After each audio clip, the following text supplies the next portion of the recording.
111e jour de guerre donc à Gaza et peu d'espoir de trêve pour l'instant, d'autant que ces dernières 24 heures, les tensions grandissent entre Israël et le Qatar. Doha hausse le ton après des critiques de Benyamin Netanyahou publiées par la presse israélienne.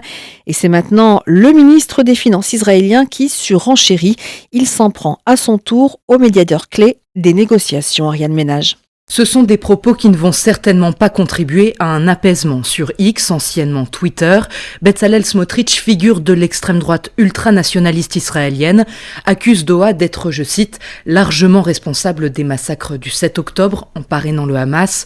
Le Qatar accueille notamment les dirigeants politiques du mouvement.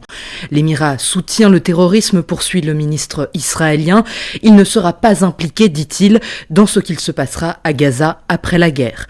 La veille, c'est un enregistrement de Benyamin Netanyahou qui avait fuité dans la presse israélienne.